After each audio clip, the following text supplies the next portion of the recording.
noite, boa noite. Chegamos aqui na nossa aula de redação, língua portuguesa com recortes em redação. E falar nisso, né? Falando em redação, estamos aí às vésperas do Enem. Domingo é o grande dia. Finalmente chegou, dia 13 de novembro, primeira prova do Enem. Prova de linguagens, prova de redação e de ciências humanas. E você, que apesar de estar na primeira série, é treineiro, mas o treineiro, ele vai para aprender a fazer o Enem. E ele não pode só chegar lá e fazer a prova com irresponsabilidade. Olha, eu vou fazer, eu vim aqui, quero ver, não gostei, estou indo embora, porque eu tenho um compromisso daqui a pouco. Nada disso. Faça, cumpra com a maratona Enem. Comece com sua prova às 1h30 da tarde, na hora que der o start, e todos puderem começar, vocês começam a fazer a sua prova. Faça a sua prova como se você estivesse concorrendo à sua vida. Dê o seu tudo, porque assim você vai medir o seu grau de responsabilidade, o seu grau de compromisso e, principalmente, tu vai poder ponderar, colocar na balança e saber o que está bom e o que está ruim, para fazer um diagnóstico disso. E no próximo ano, na segunda série, você já vai pegar aqueles conteúdos, aqueles assuntos que vocês tiveram mais dificuldade na prova do Enem e pedir que o professor explique melhor para você. Porque você vai fazer de novo na segunda série e você vai de novo se habilitar ainda mais para fazer o Enem. Gente, Enem não é para amadores. Por isso que é importante você treinar na primeira, na segunda série, e você já chega na terceira série, não mais como amador de Enem. Você já chega lá, ó, como um expert em prova de Enem, tá bom? E a aula de hoje é dedicada à redação do Enem. A gente, como estava falando na última aula para vocês, estamos falando da competência 1, que é a competência que fala sobre o registro da língua portuguesa na prova do Enem. Vamos ver como é que isso acontece. Vamos ver como é que se dá, como é que se pede esse registro da língua portuguesa. Ele diz assim, ó, o uso da língua padrão na produção do texto argumentativo. Então, é obrigatório, você tem que usar o português padrão. Ai, professora, mas eu não conheço português padrão. Todos vocês conhecem, pessoal. Vocês estão assistindo aula de língua portuguesa, Campo Largo, Landry Salles, Floresta do Piauí, Rio Grande do Piauí. Nosso boa noite a todos vocês. Boa noite, Mariana. Vocês têm aula de português desde que vocês ingressam na primeira série, lá no alfabeto. Vocês começam a aprender o português e vêm dizer que não sabem o português. O que vocês não sabem, talvez não dominem, não é que não saibam. O que vocês não dominam são algumas particularidades da língua, como é o caso do uso da crase, como é o caso da acentuação de algumas palavras, como é o caso do uso de pontuação, de algumas pontuações, entendeu? Então, talvez esses aspectos, alguns aspectos, você não domine completamente.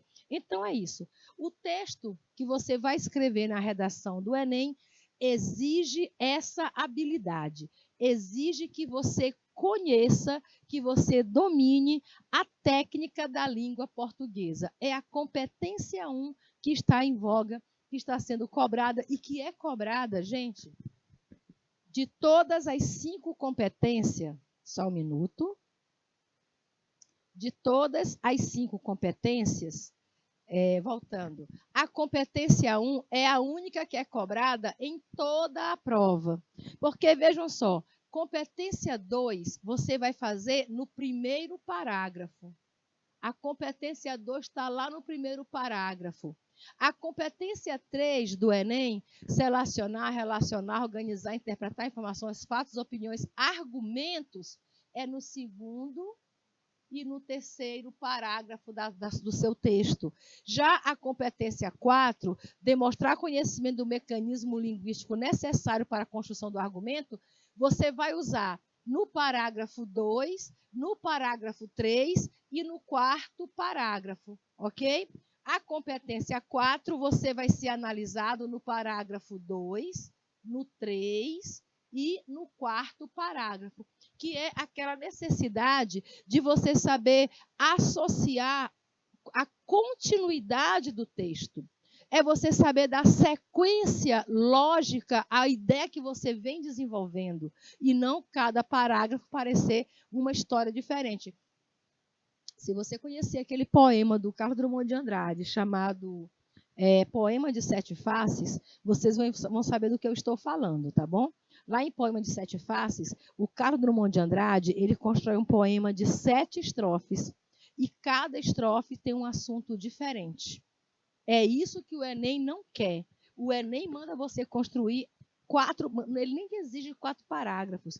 Nós, professores, é que resolvemos por essa técnica para facilitar para vocês. Desenvolva um texto em 4 parágrafos apenas.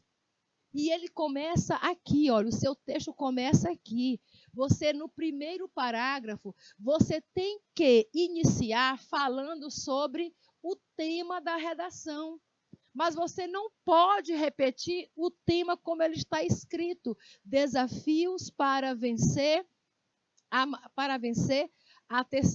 desafios para vencer o desemprego na terceira idade. Imagina você chegando lá e o tema vai ser esse. Desafios para vencer o desemprego na terceira idade. Mas por que esse tema, professora? Porque o Enem sempre trabalha um tema social e um tema que tem a ver com a nossa realidade, gente. Acabou de ser aprovado em 2017, no governo Temer, a reforma da Previdência, que, aliás, foi o governo Bolsonaro quem aprovou, não foi não, seu Newton? A reforma da Previdência, que aumenta o nosso tempo de contribuição e aumenta a nossa idade de aposentadoria. Antes, o homem podia se aposentar com 60 anos de idade. Ele passou para 65. A mulher foi maior ainda. A mulher que se aposentava com 50 passou para 60. Aumentou 10 anos para a mulher e 5 anos para o homem. Agora me diga uma coisa. Você é um trabalhador da rede privada.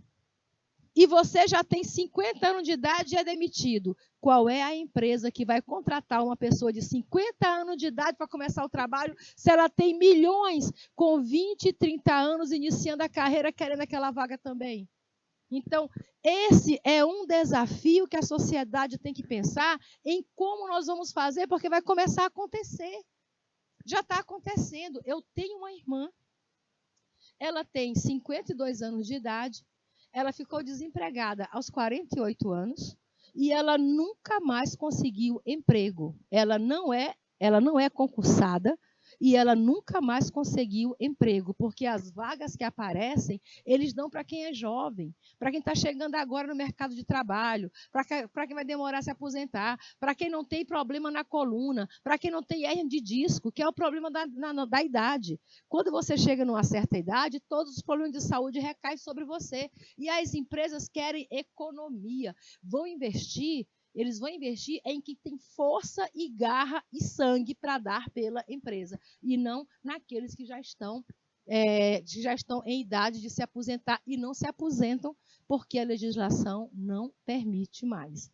Então, é pensando nisso que esse tema pode sim ser tema da prova de redação. O que fazer para vencer o desafio do desemprego na terceira idade? E você tem que ter essa consciência, tem que saber que houve a reforma da Previdência, tem que saber que o brasileiro não está preparado para isso, porque o brasileiro não tem o hábito de pagar uma previdência privada. Nós não temos o costume, a cultura, não é nem costume, nós não temos a cultura de pagar uma previdência privada. E o brasileiro vai chegar a um ponto que ele vai deitar e para o patrão pisar em cima, ou vai ficar desempregado e nunca mais conseguir emprego por causa da idade. Entenderam? Então, era preciso fazer a reforma? Era, mas era preciso primeiramente saber como fazer essa reforma, como amparar essas pessoas que daqui a uns dias vão estar desempregadas e sem mais ninguém poder recebê-las. Beleza. Então, se o tema é sobre o desafio o desafio de como vencer o desemprego na terceira idade, você não pode colocar tudo isso no começo da redação. Como vencer o desafio do desemprego na terceira idade? Você vai transformar esse tema em uma outra forma. Você vai distorcer um pouquinho o texto. Você pode colocar, por exemplo,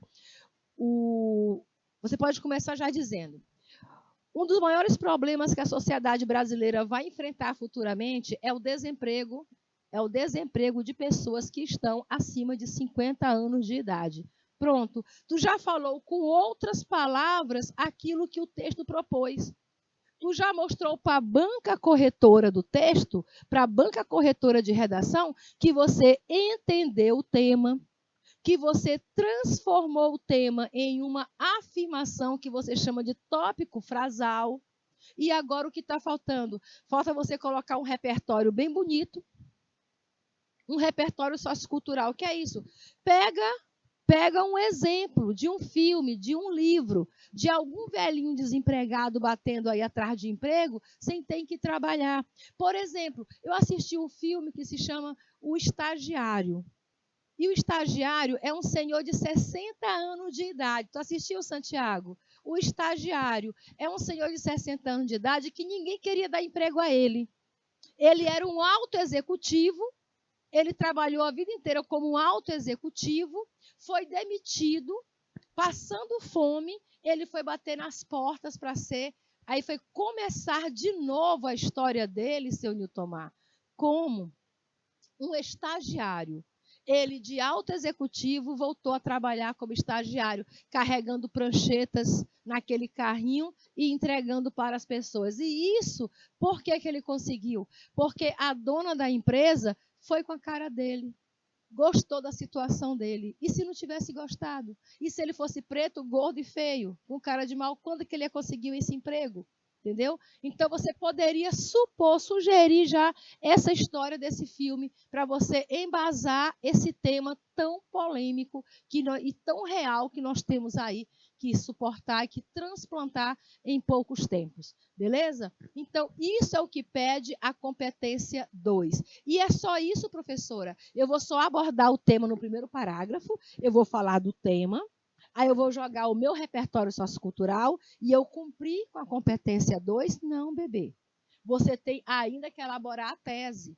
Bem nas duas últimas linhas, porque você vai fazer isso aqui no máximo em 4 linhas. Você faz isso em 4 linhas. Nas 2 últimas linhas, você coloca 2 questionamentos sobre o desemprego da terceira idade. Você pode colocar o primeiro problema.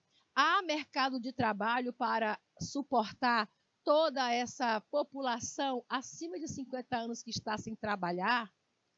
Pode colocar ainda, a população acima de 50 anos tem saúde para aguentar a carga do trabalho que eles vão ter que suportar? Será se eles ainda têm saúde para aguentar tudo de novo, gente? Até completar os 65 anos de idade e mais os 50 anos de contribuição? Tudo isso você tem que perguntar, você tem que questionar. Aí, pronto. Agora eu coloquei isso, professora. Posso terminar o primeiro parágrafo? Fechou. Coloca um ponto final, lacrou o primeiro parágrafo. Vai abrir o segundo parágrafo usando um mecanismo linguístico. Usando agora que é aquilo que você chama de... que a gente chama de conectivo, né? Vai usar um conectivo. E um conectivo que some. Um conectivo que una o primeiro parágrafo ao segundo. Você pode colocar assim, além desse cenário, que é aquele que você apresentou, aí você pega a primeira tese. Qual foi a primeira tese que você colocou?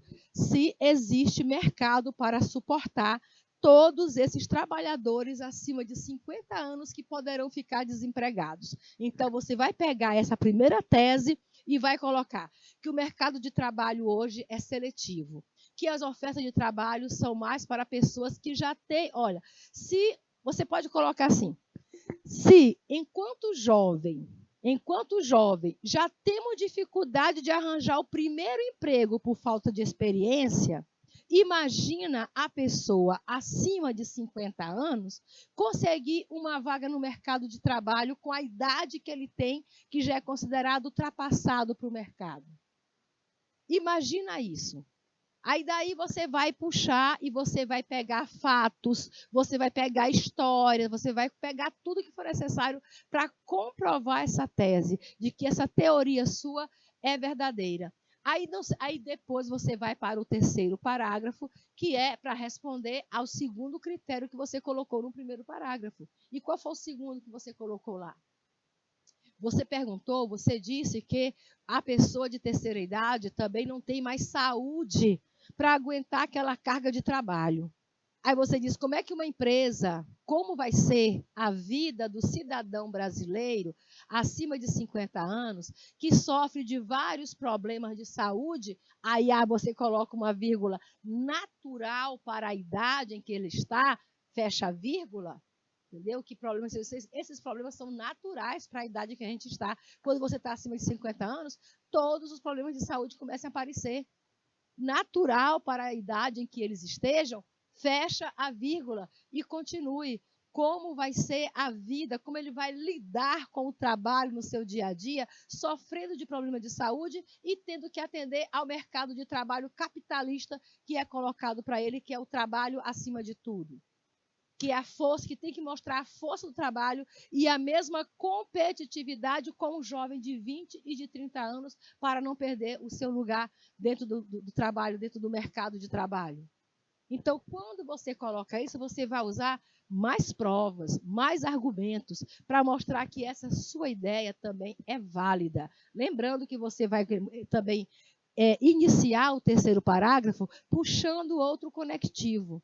E aí, depois que você já fez o terceiro parágrafo, você vai para a competência 5. E o que é a competência 5? É para você elaborar uma proposta de intervenção. Você pensa assim, como é que esse problema poderia ser resolvido?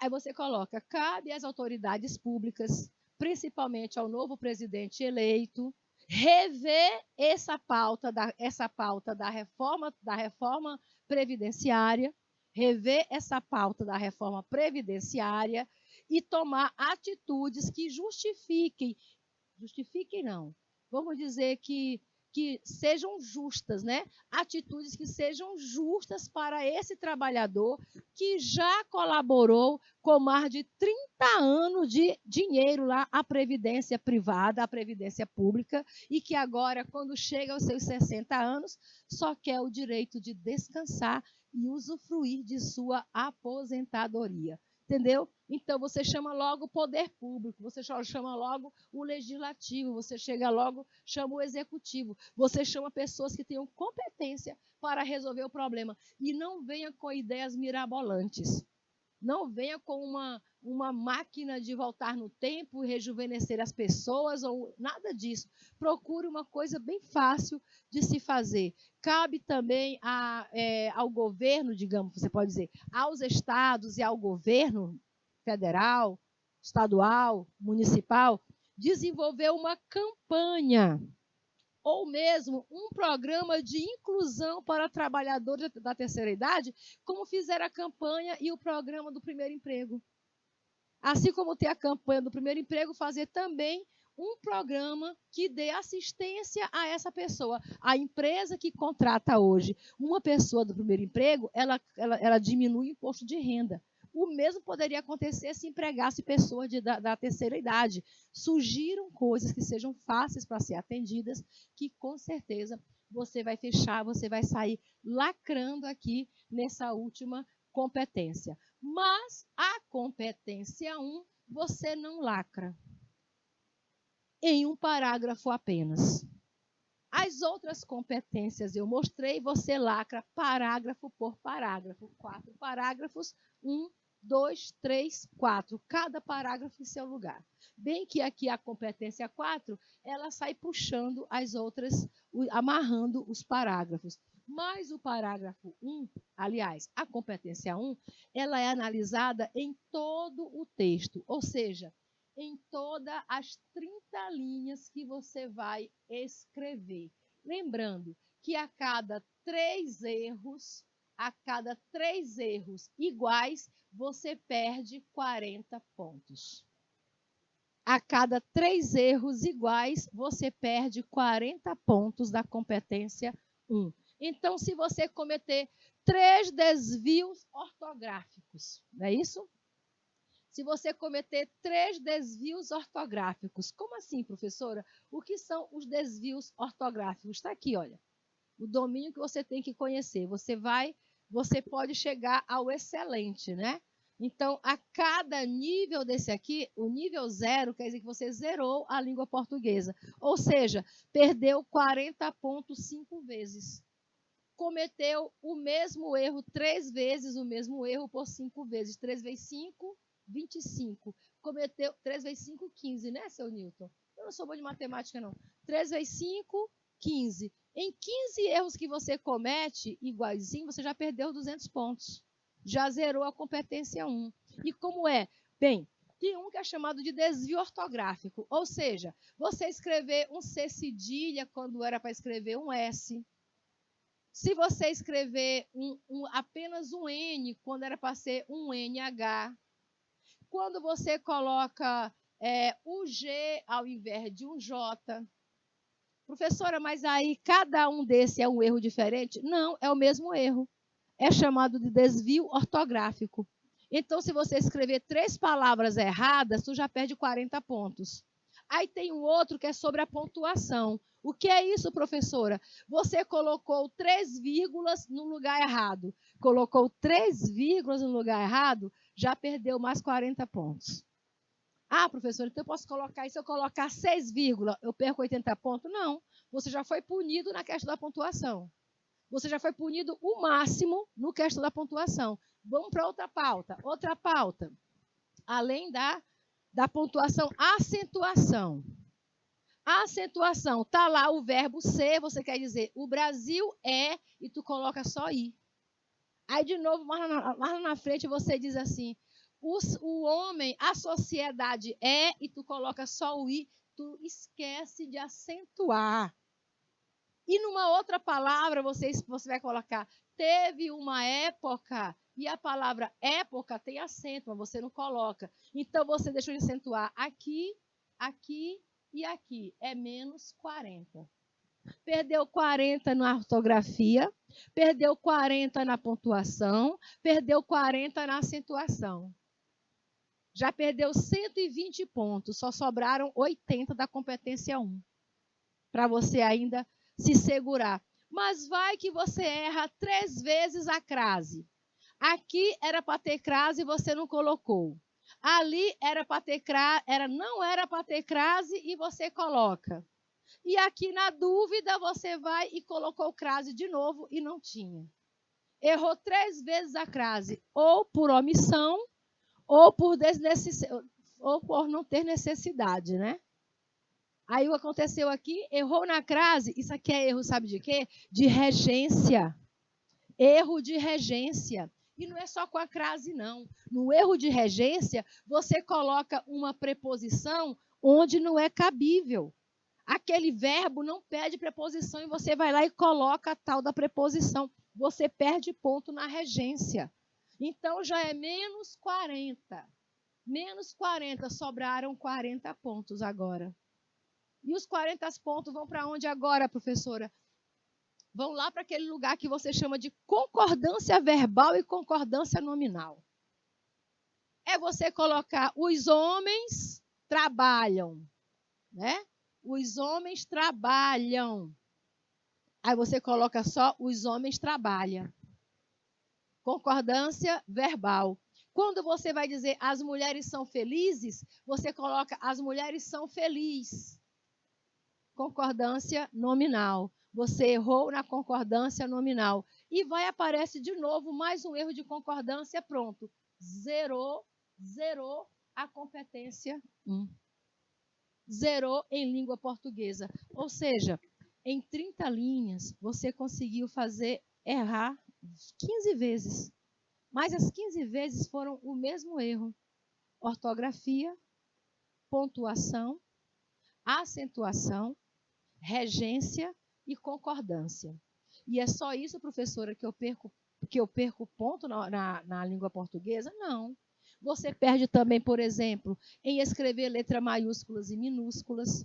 Ah, mas só sei escrever assim. Pois é, então se você só sabe escrever assim, você teve o ano todinho para treinar para não escrever desse jeito. Se continua escrevendo porque você não estava treinando. Então você vai perder ponto. Se tiver um ponto final, e tu não iniciar com letra maiúscula, você perde ponto. Se tiver um nome próprio, tá lá o nome próprio, Rua Portugal. Aí você escreve Portugal com P em cima da linha, assim, com a cabecinha dele na linha, isso é P minúsculo. Você vai perder ponto. Professora, e os corretores observam tudo isso? Amores, eles são pagos para isso. Eles são pagos para não dar 1000. Acreditem. É por isso que o ano passado só foram 10 nota 1000. Foram 5 milhões de inscritos e 10 nota 1000. Mas sabe quantos foram nota 0 ano passado? 500 mil provas tiraram nota 0. 500 mil provas de 5 milhões dá o quê? 1%, seu? 1% dos inscritos zerou a prova. Zerou. Porque lá na prova também tem os critérios, né? Tem os critérios que mostram que vai zerar a sua prova. É só você prestar atenção. Então, é o que eu digo. O que é que vai ser observado pelos corretores? O corretor pega a sua prova de redação e agora, o que é que eles vão fazer? Eles vão garimpar. Eles vão primeiro analisar toda a estrutura do texto. Se você cumpriu as 30 linhas, cumpriu o mínimo de 8. Se você cumpriu o mínimo de 8, aí se você não cumpriu, já está fora. Se você cumpriu com o tipo de texto, que é dissertativo argumentativo, se tu chegou lá colocando um poema, tu já dançou, já zerou, já era. Entendeu? Esses nem vão para os corretores. Isso aí não passa nem na primeira seleção. Só chegam aos corretores os textos que estão realmente concorrendo a alguma nota. Os que zeram de cara nem vai chegar no corretor, tá bom? Porque para chegar um corretor, já passou por um crivo antes. Já teve um grupo que selecionou ali, pegou as provas, ó, isso aqui é 0, isso aqui é 0. E, ó, uma das causas de você tirar um 0 na redação é você não escrever na folha original, deixar o texto lá no rascunho. Não deu tempo, a professora bateu sim, mas sinto muito, mas você perdeu. Está em branco. Se a folha de redação tiver em branco, é 0. Ah, professora, mas eu deixei lá no rascunho, mas o nome está escrito lá, rascunho, não tem valor. Não passa para correção. Já zerou. Então, são esses casos de 0 que são eliminados a princípio. Aí os textos chegam aos corretores e eles vão observar o seguinte: eles vão se atentar à estrutura sintática, ou seja, a organização da sua frase, a organização da oração, do período, a presença de desvios. Desvios são erros. Erros morfológicos, erros sintáticos e erros ortográficos. Eu vou mostrar um erro morfológico. Erro morfológico. A pessoa está escrevendo o texto e coloca assim, foi através de e-mail, comunicado a demissão. E então, foi através de e-mail comunicado a demissão. Você acha que essa frase está certa? Não está, porque através é um erro morfológico. Você está utilizando uma preposição quando deveria colocar uma locução conjuntiva. A gente só usa através se for atravessar. O pássaro passou através da janela, porque ele atravessou a janela. Mas aqui tu não atravessou o e-mail. Foi através de e-mail comunicado. Não pode ser através, porque não atravessou. Professora, qual é a palavra que eu uso? Diga por meio. Foi por meio de e-mail, professora? Não, então diga via. Foi via e-mail. Pronto. Foi via e-mail, né? Que comunicado a demissão. Entenderam? mas não pode usar através. Ou você usa por meio, via, e procura por via também pode utilizar, certo? E procura outras formas de mostrar o canal que foi utilizado. Isso aqui é erro morfológico, é quando você não sabe selecionar o vocábulo. Olha, a gente chama isso de léxico. O que é o léxico? Léxico são todas as palavras da língua portuguesa, queridos.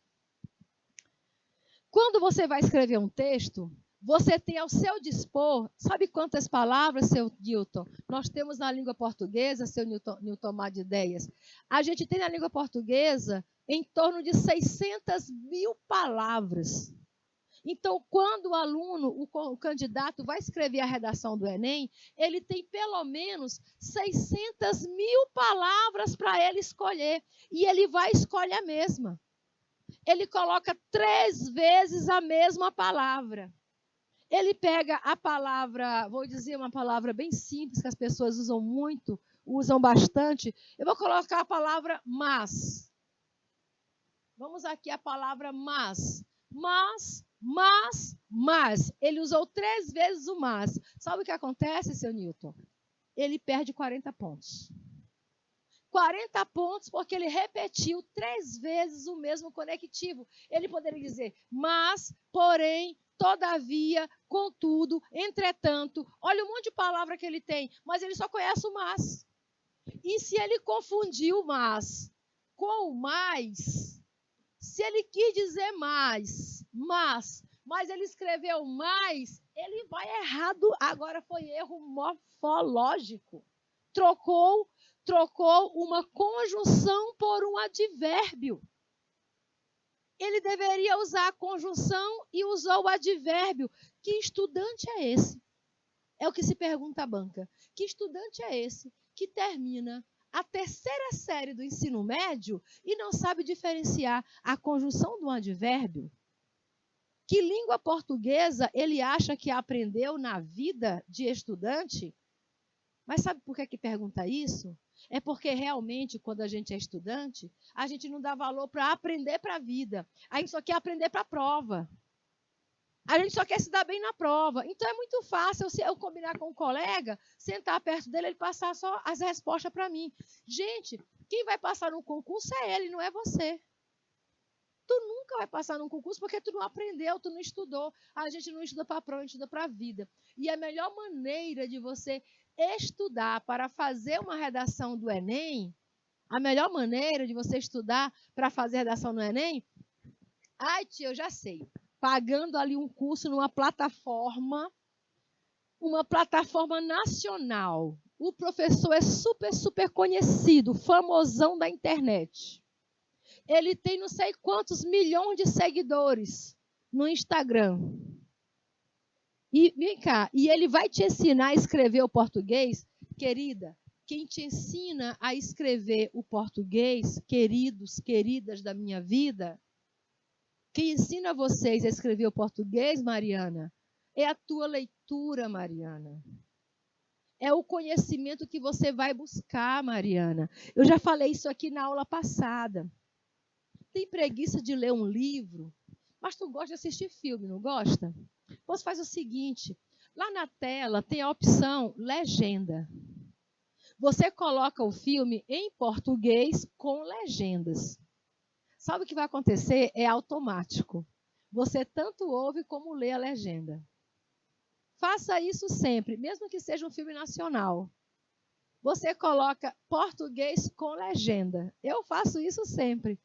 Porque eu tanto escuto, como às vezes eu desvio, né? Perdi ali alguma coisa, aí eu estou lendo. Ó.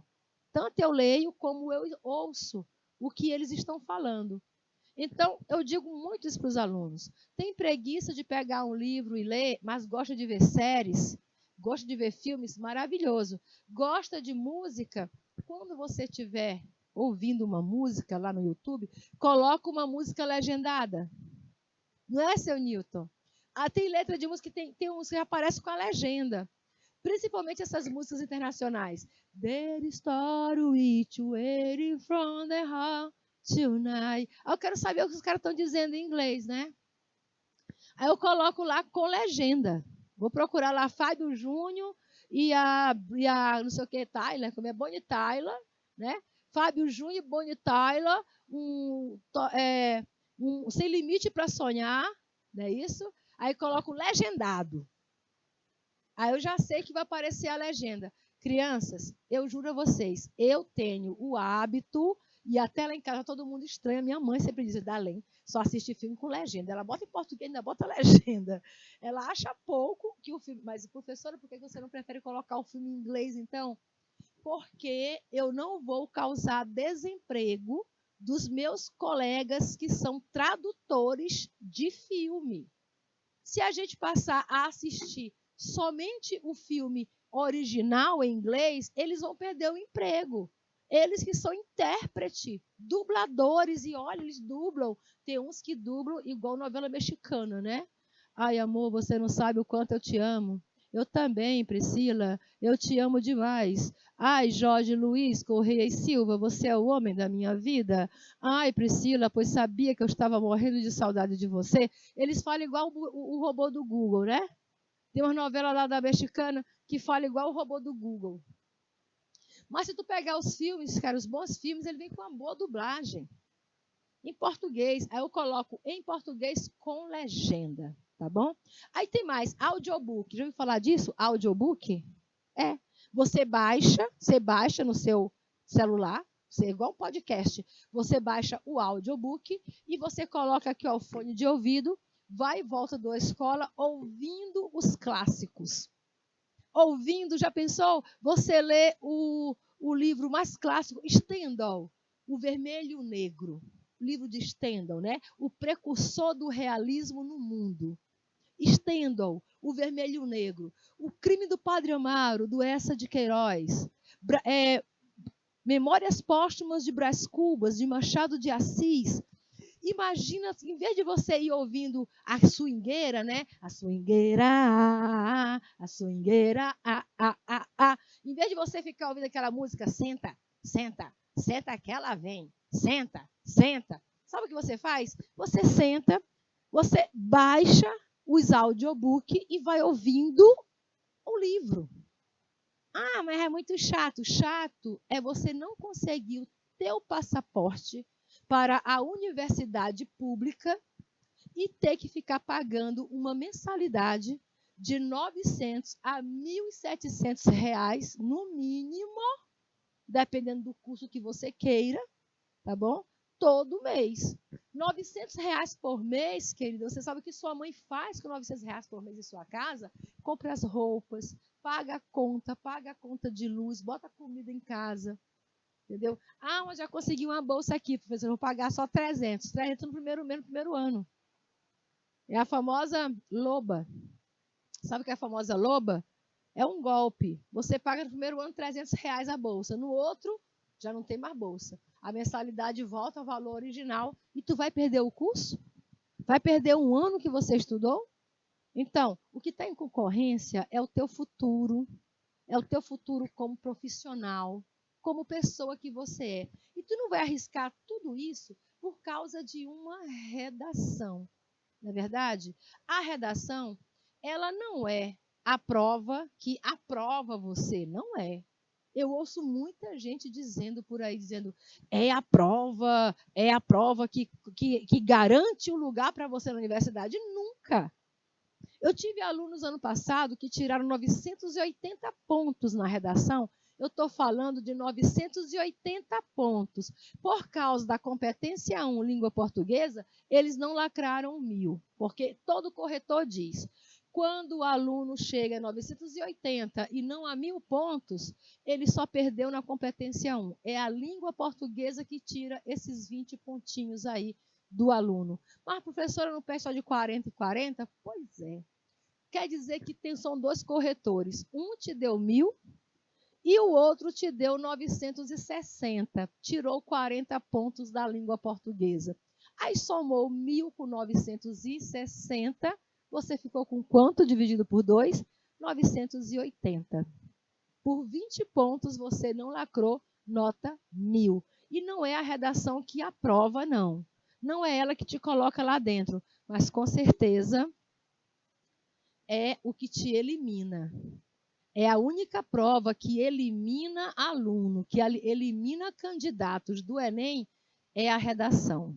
Porque se você tira 0 na redação, você fica com 0 em todas as outras disciplinas. Você é eliminado do Enem, não precisa ir no segundo dia. E, aliás, como você não sabe se zerou, mesmo que tenha feito uma redação bem chifrinha mesmo, vá ao segundo dia. Porque se você ainda é treineiro, você vai pela experiência. Se você não é treineiro, você ainda assim vai pela experiência. Enem não é para amadores. Enem é para quem tem sangue no olho, vontade de estudar e vontade de vencer. E eu desejo a vocês um ótimo Enem. Não se esqueçam que nesse final de semana, no domingo, após a prova do Enem, estaremos na TV Meio Norte comentando como foi o primeiro dia de prova do Enem, comentando com vocês principalmente o tema da redação. Um abraço para vocês e eu espero todos nesse compromisso de domingo após a prova do Enem na TV Meio Norte. Um abraço e até lá.